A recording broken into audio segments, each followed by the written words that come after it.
For 15 years, his family pretended he didn't exist. They excluded him from weddings, births, celebrations, everything. His crime? He chose to be a graphics designer instead of a doctor or lawyer. Then he won 500 million naira in a national competition, and suddenly his entire family showed up at his door with gifts and smiles. What he did next will make you stand up and cheer. This is Obi's story, and it's a masterclass in knowing your worth. If you believe that real family shows up before the money does, hit that subscribe button right now. Because what happens next will restore your faith in setting boundaries. They say blood is thicker than water. But what they don't tell you is that sometimes blood can also be the coldest thing you'll ever feel. For 15 years, Obi was the invisible member of the Okoro family. The forgotten one, the disappointment. The black sheep who chose the wrong path and paid for it with complete exclusion from the people who were supposed to love him unconditionally. This is his story. Obi is the last born of 5 children in a prominent Lagos family. The Okoros were the kind of family that looked perfect from the outside. Successful, respected.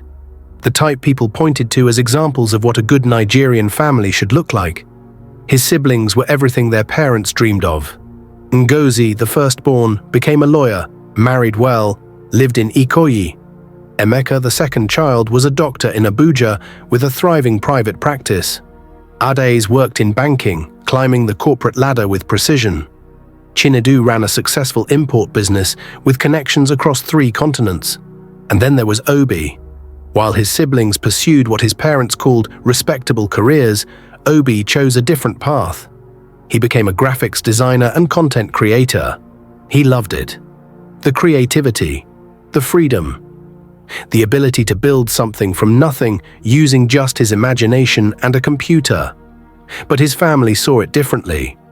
His father's words became a constant refrain, repeated at every family gathering, every phone call, every chance he got. Obi, when will you stop playing with computers and get a real job? A real job. As if Obi's passion, his craft, his dreams weren't real. As if the late nights perfecting his designs, the clients he served, the content he created that reached thousands of people, didn't count as work. His mother would introduce her children to guests with pride. This is Ngozi. She just made partner at her law firm. This is Emeka. He has his own clinic now. This is Ades. She's a senior manager at the bank. This is Chinedu. His business is expanding to Ghana. And then she'd get to Obi and her voice would change. Flatten. And this is Obi. He does something with computers. Something with computers, like it was a hobby, a phase, something he'd eventually grow out of when he came to his senses. The exclusion started slowly, so gradually that Obi almost didn't notice at first. Family WhatsApp groups would be created, and somehow his number would be left out. Oh, we thought you were too busy with your work to be bothered. Christmas celebrations would be planned, and his invitation would somehow get lost. Decisions about family matters would be made without him, and he'd find out weeks later, third hand. When Ngozi got engaged, there were meetings to plan the traditional marriage. Venue selection, menu choices, guest lists, budget discussions.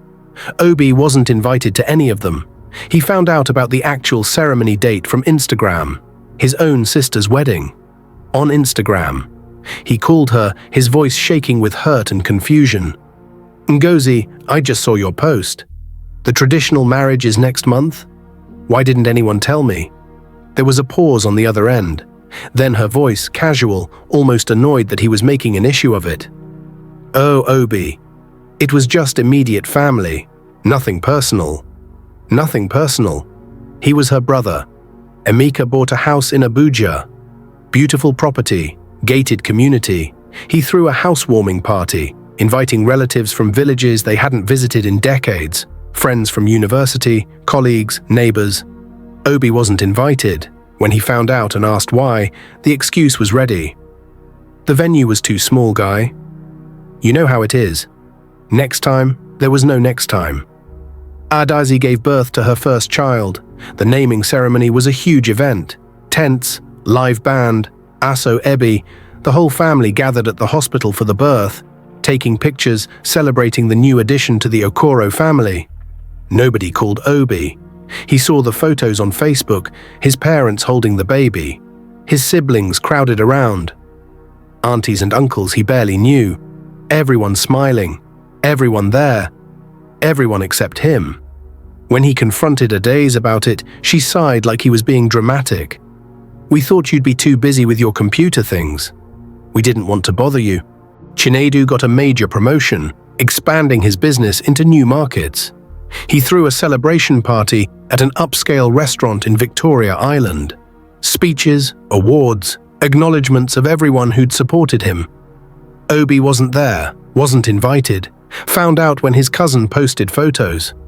"Sorry, we forgot to inform you," Chinedu said when Obi called. "You know how hectic these things get." Every excuse felt like a knife, carefully placed between Obi's ribs. Each one individually seemed almost reasonable, but together they created a clear picture. He wasn't wanted. At the few family gatherings Obi did manage to attend, usually major holidays that were too significant to exclude him from without causing scandal, he was the topic whispered about, never spoken to. Still doing that online thing? When will he settle down and be serious? Such a disappointment to his parents. Imagine, the only son without a proper profession. The words would float across rooms, just loud enough for him to hear, never quite loud enough to confront directly.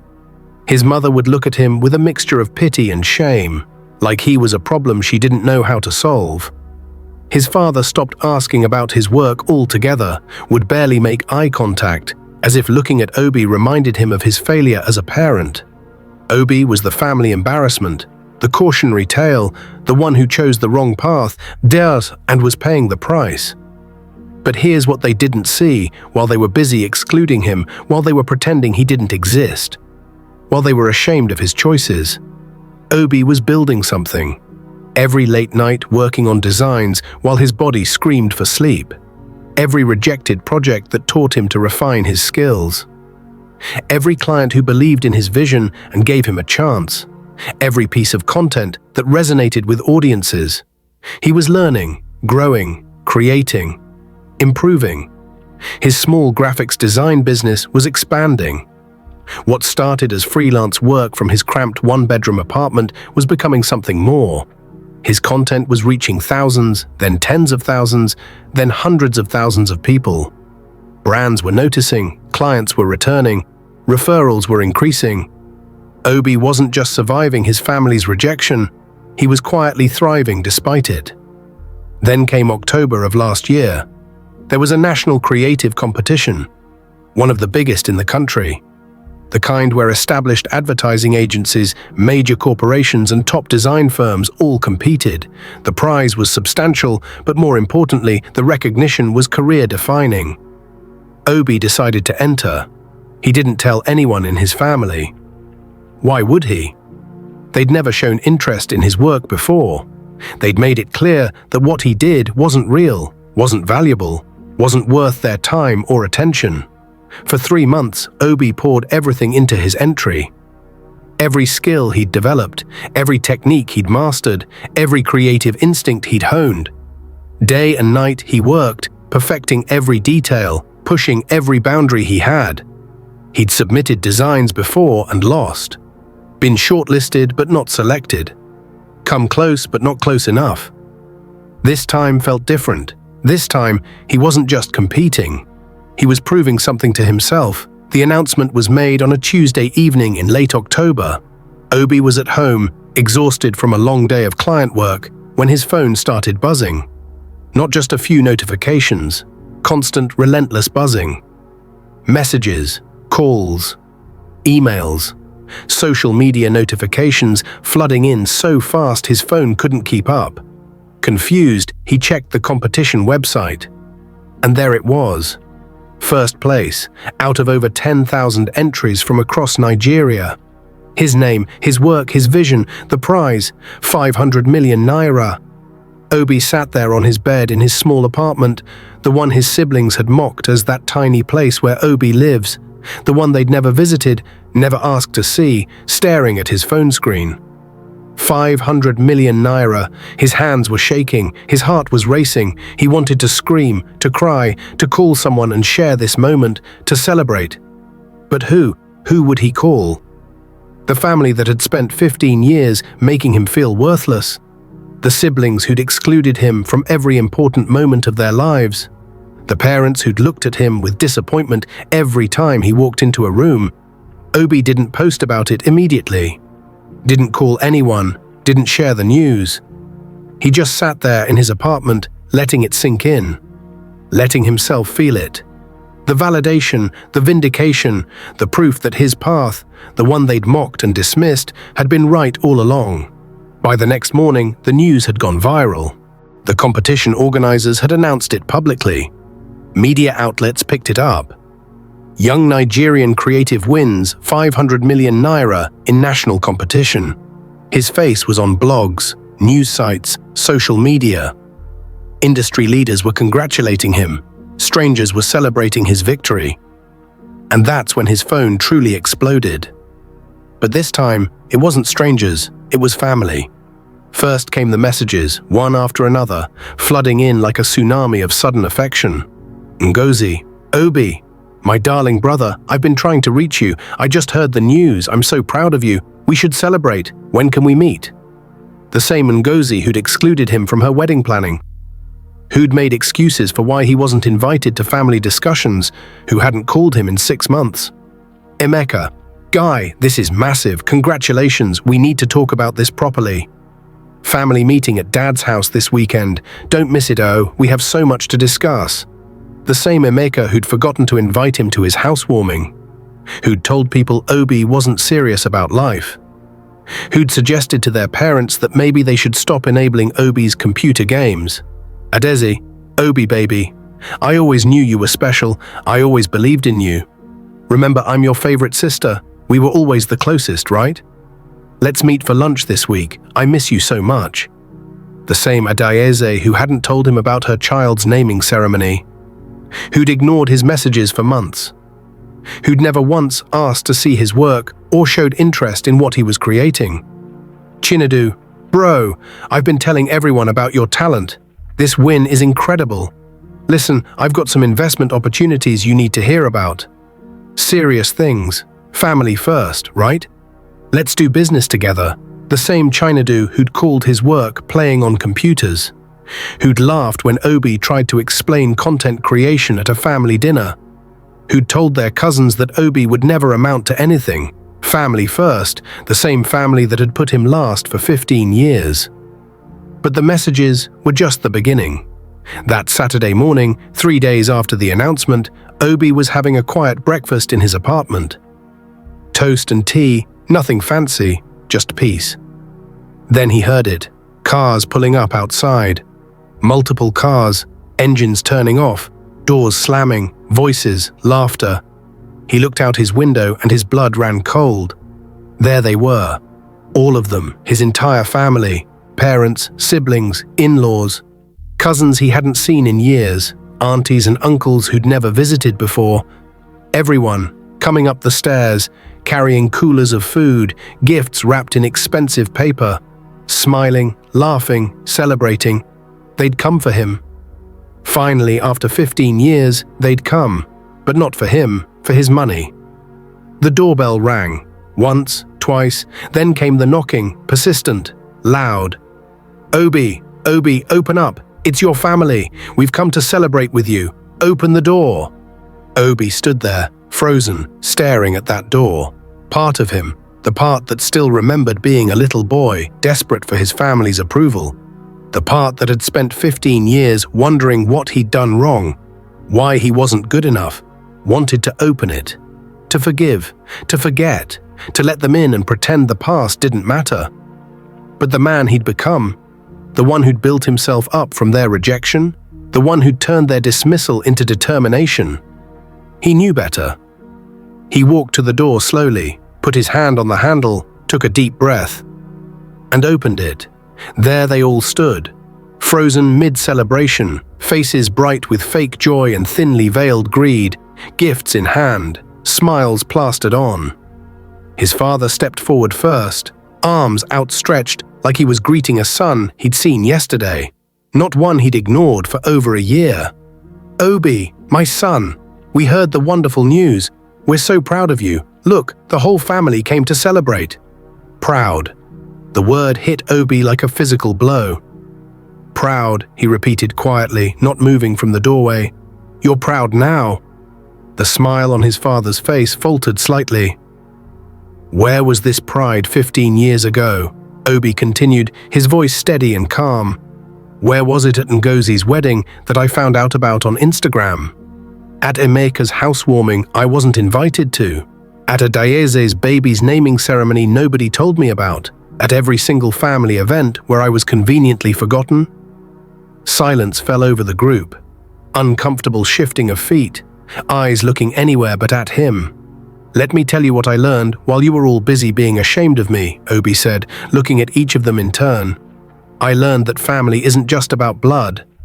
It's about who shows up, who supports you when you have nothing to offer but dreams, who celebrates your small wins, not just your big payouts." His mother tried to speak, her voice wavering. "Obi, we never meant—" "You never meant what, Mum? You never meant to exclude me for 15 years? You never meant to make me feel worthless? You never meant to only remember you had another son when he won money?" The words came out sharper than he intended, but they were true. Every one of them. He took a breath, steadying himself.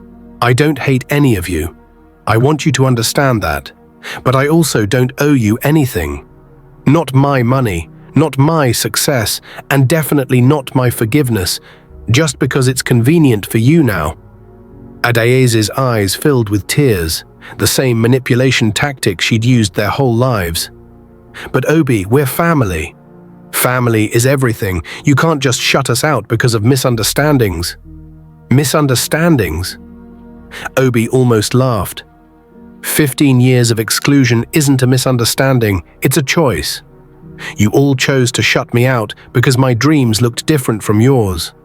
Because I wasn't a doctor or a lawyer or a banker. Because you were ashamed of what I did. He looked at all of them standing in his doorway. These people who shared his blood but not his struggles. Who knew his name but not his story. Who wanted his success but had rejected his journey. "I'm going to do something with this money that none of you taught me," he said firmly. "I'm going to use it wisely. I'm going to invest in my business. I'm going to help other young creatives who are told their dreams aren't real jobs. I'm going to support people who were there when I had nothing." He paused, letting his next words land with full weight. "But those people? They're not standing in front of me right now." His father's face hardened. "So that's it? You're going to turn your back on your family, on the people who raised you, fed you, paid for your education?" "No, Dad. You turned your back on me. 15 years ago, I'm just finally accepting what you've been telling me all along, that I don't belong in this family unless I fit your definition of success." Chinedu tried a different approach, his voice taking on a business tone. "Obi, be reasonable. We can help you manage this money, invest it properly. You don't know about these things. You need family guidance. I managed to build a career you all mocked. I managed to win a competition against 10,000 people. I think I can manage my own money, but thank you for your concern. It's about 15 years too late, but noted." One by one, he watched them process that they weren't getting what they came for. Confusion turned to anger, fake smiles turned to real frowns. The mask slipped. "You're making a mistake," his father said coldly. "Maybe. But it's my mistake to make. Just like my career was my choice to make. My life has been full of my mistakes, according to all of you. At least now I'm making them with 500 million naira in my account." They started to leave, some angry muttering under their breath about disrespect and ingratitude. Some crying, though Obi noticed the tears only came when they realized he wasn't changing his mind. Some still trying to negotiate, to find an angle that would work. His father was the last to go. He stood there for a long moment, looking at Obi like he was trying to figure out where this stranger came from. This son who wouldn't bow, who wouldn't break, who wouldn't pretend the past didn't matter. For a moment, Obi saw something in his father's eyes, maybe regret, Maybe just disappointment that his plan hadn't worked. Hard to tell. Then he turned and walked away. The door closed. The voices faded. The cars drove off, and Obi was alone again. But this time, the loneliness felt different. It felt like freedom. It felt like power. It felt like he'd finally, after 15 years, taken control of his own story. In the weeks that followed, a few family members reached out with genuine apologies. Real ones, not the kind with conditions attached. Not the ones followed by, "But since you have money now." Just simple, honest acknowledgements of how they'd treated him. Those conversations Obi entertained. He wasn't heartless. Forgiveness, he learned, isn't about forgetting. It's about freeing yourself from the weight of other people's actions. But the majority, they faded back into the distance they'd created, angry that he wouldn't play the role they'd suddenly written for him. The grateful family member who forgets everything because money supposedly wipes the slate clean. Some sent angry messages about how family should forgive, about how blood is thicker than water, about tradition and obligation and duty. Obi blocked those numbers.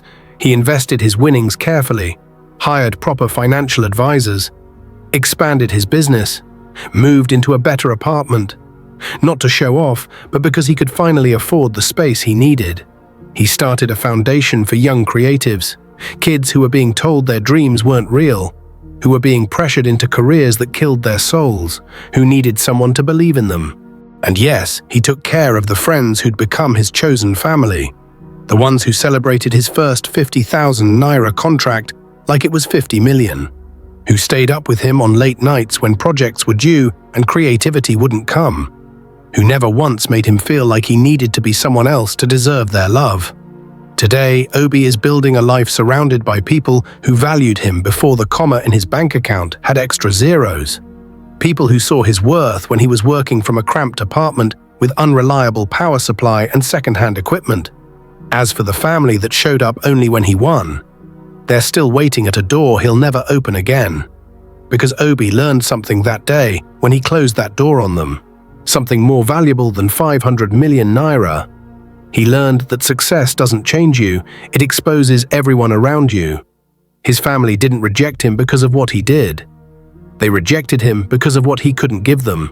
And when he finally had something to give, they wanted it all. His money, his success, his validation of their choices to exclude him. But not him. Never just him. The greatest victory wasn't the money. It was knowing his worth didn't depend on anyone's validation, especially not from people who only saw value in what they could take. That knowledge, that certainty, that peace, that's worth more than any prize. Now listen, if this story hit you in the chest, if you've ever been excluded by the people who were supposed to love you unconditionally, if you've ever had family suddenly appear when you succeeded after years of ignoring your struggle, I need you to do something for me right now. Smash that like button.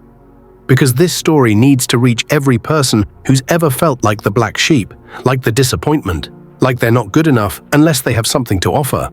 Your like pushes this to someone who needs to hear that their worth isn't determined by other people's acceptance. Subscribe and turn on all notifications because I share stories like this every week. Real stories about real people setting boundaries, choosing themselves, and refusing to let others define their value. You don't want to miss what's coming next. And share this video. Send it to that person in your family who's being treated differently because they chose a different path. Send it to the friend who's being excluded because they don't fit someone else's definition of success. Send it to anyone who needs permission to close the door on people who only show up for the benefits. Drop a comment right now. Tell me, have you ever had to set boundaries with family? Have you ever had people suddenly come back into your life when you succeeded? How did you handle it? I read every comment, and your story might help someone else who's struggling with the same decision. And if you're going through this right now, if your family is treating you like you don't matter because you don't meet their expectations, remember Obi. Remember that real family shows up before the money. Real love doesn't have conditions. Real support doesn't disappear when things get hard. You don't owe anyone access to your success if they rejected your struggle. You don't owe anyone forgiveness just because it's convenient for them. You don't owe anyone a relationship just because you share DNA. Know your worth, set your boundaries, choose the people who chose you first. I'll see you in the next story. Stay strong, stay firm, and never forget that blood relation doesn't automatically earn someone a place in your life. That privilege is earned through action, not assumed through genetics.